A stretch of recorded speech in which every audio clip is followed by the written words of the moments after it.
Do you think the Reds change the starting rotation with the off day tomorrow, specifically with Hunter Greene, or is Tito trying to save him for the postseason? Here is the as I teased it on the front end of the show, Nick. I think this is going to be the decision that a lot of Reds fans are going to have absolute disdain for, whether they miss the postseason or make the postseason, one or the other. I'm going to tell you why. If they make the postseason and Hunter Greene's not available to pitch in the series at all, there is going to be, we'll just say it's 50% both ways. There'll be half the fan base that is absolutely pissed off saying, what'd you waste your time getting in the postseason for anyways if you don't have a chance to use your best starter with a 3-game set when all year long everybody said, well, you don't want to face the Reds because they got the 1-2-3 punch. You don't want to face the Reds because you get in a spot where you just don't want to have to see Hunter Greene, and then you don't see him. The opposite would obviously be if you don't make the postseason, there's going to be a lot of people that are frustrated that you had every opportunity to not even, let me be clear, you're not even pitching him on short rest. For those that are wondering how this is going to work, we'll talk about it in a second. But you would give him a chance to pitch 2 times during the regular season here moving forward and not pitch on short rest. And the final one would be game 162, which one would argue, Nick, if you had to win that game to get in the postseason, you would have Hunter Greene to pitch. If you didn't have to win that game and you were in the postseason, he could obviously easily sit and be ready to go for game 1. I'll let you kind of give your overarching thoughts on this. I feel pretty strongly one way about it, but I just want to hear yours first. I think it's pretty crazy not to bump him up till Tuesday. I thought for sure they were going to do that. I've kind of talked myself into a spot where I don't like it, but I have a little bit of understanding for it is kind of what I've gotten to. The one thing I didn't really think about, and the one thing that kind of changed is obviously Hunter Greene went 9 innings in his last start. So the thing I always have tried to do on this show and be consistent with is when we don't know the health and the recovery and all that kind of stuff about pitchers and where they're at, Hunter Greene could have this weekend. And I'm not saying Hunter Greene said this, but I'm saying Derek Johnson and the coaching staff kind of summarized that Hunter Greene probably needs that extra day to recover after that insane start where he put the team on his back. So that could be part of this and why I don't want to go too overboard that saying this is the worst decision ever, fire everyone. The other thing is obviously Paul Skeens is that game. And if you're looking at the Pirates and you're saying, all right, this is the time that we can put our foot on the neck of the Mets, is we sweep the Pirates, and Hunter Greene going against Paul Skeens and Brady Singer against Johan Oviedo and Nick Lodolo against Braxton Ashcraft, that does line up the best to give you a chance to actually sweep the Pirates. And if you sweep the Pirates, the Mets are probably cooked. I mean, let's just call it what it is. If you sweep the Pittsburgh Pirates, the Mets are almost cooked. So, and it takes a lot of pressure off you going to Milwaukee. So again, I feel like I would for sure just move him up on Tuesday. But if Greene, the recovery, all that, they are a little bit concerned about that. And they say, hey, we think he's going to be more effective with that extra day. Well, then who am I to really be too mad about it? But it's a gamble. But if you clinch before Sunday, it's going to look great. Yeah, I think it all depends on the outcome and the way in which someone's going to win or lose the battle. And it's going to be all hindsight. So I'll openly say that. I don't know if there's one way or the other that is 100% right. I lean on the idea. I will tell you, I listened to what you just said, and you made a very good compelling argument where I've softened my stance a little bit on the idea that I don't know how Hunter Greene feels. If Hunter Greene is somewhat sore, it's obvious that he went out and absolutely probably, expended himself as to the absolute max his last start. So I will concede that he didn't throw 6 innings or 7 innings of 90 some odd pitches, and he should be easily ready to go next start. He went out and threw 100+ pitches, a complete game shutout, very emotional shutout.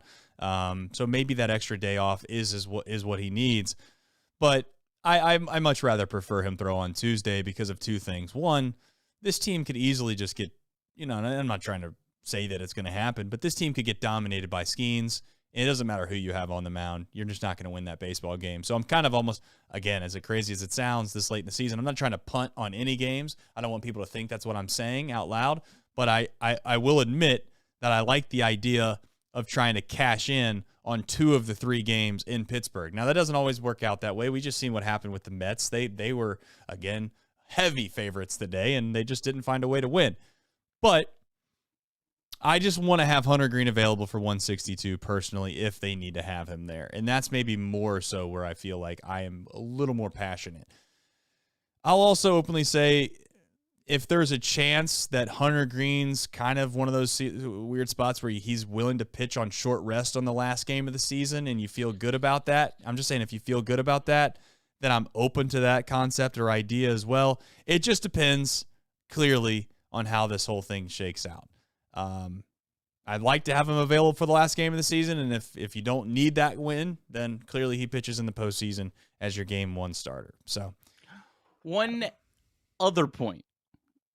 The Brewers have destroyed Hunter Greene in his career, too. That's another factor. I don't think this is a one-thing factor. I don't think this is a one-thing decision. But the Brewers has an ERA of almost 7 in his career against Milwaukee. Now, some of that was early in his career. I think he had one game where it was almost like a Chase Burns and Boston game where I think they knew what was coming. And again, I don't want to get into the whole Brewers or cheaters things, but that's an actual thing. But I'll say this, though. I would rather have Brady Singer on full rest than Hunter Greene on 3 days rest. I just think the numbers are pretty stacked against guys on 3 days rest, especially guys that have never done it before. I do not think it's a good idea. I mean, if you have, I'd rather have Brady Singer and Nick Martinez and Chase Burns and Emilio Pagan and Tony Santillan than a short rest Hunter Greene.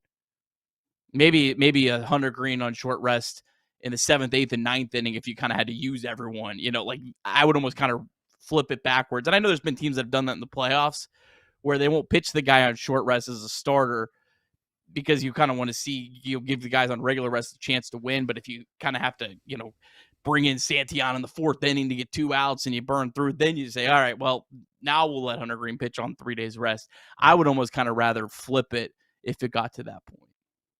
Yeah, listen, there's no doubt that they if he were to pitch on short rest, then I would prefer him to come in middle of the game, late in the game type situation, as you've seen in the World Series before, where it's Game 7 and everybody supposedly is available, and they're going to try to use the best arm that they can in any given spot. But to your point, if the Reds were to go out and score, let's just say some hypothetical thing that'll never happen, maybe let's just say they scored 15 runs in the first inning.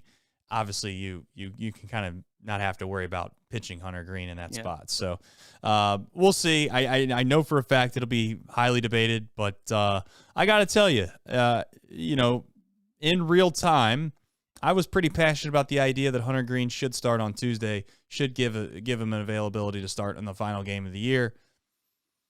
But, I didn't really consider the idea that he went out and threw 9 innings, 100-plus pitches, and it's probably maybe in his best interest to throw, I guess, maybe with an extra day's worth of rest. I really hope that he doesn't go out and have an unbelievable performance against the Pirates and somehow Skeens spoils that, and then you don't get what you could have gotten the day before when you needed it in the whole thing. But you could play it the other way too, Nick. You could play it the other way too. You could say he goes out and dominates Skeens. They win that game. They didn't really need it the night before. You could play it however way you wish. We'll see. It's that's why it's going to be one of those Monday morning quarterback situations where everybody's going to say after the fact what they should have done. The Pirates are only 16-15 in Paul Skeens starts this year, and that's not facing Hunter Greene caliber pitchers every time on the other side. So, I don't know. I think when I saw Terry Francona come out and pull Andrew Abbott in the 5th inning, I was like, you know what?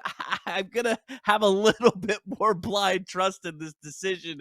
And again, that's how my brain works, man. When you make a decision that I feel is backed by like pulling Abbott early is pretty well backed by like data and reasoning on, 3rd time through the order and kind of where you're at in the season and needing the sense of urgency.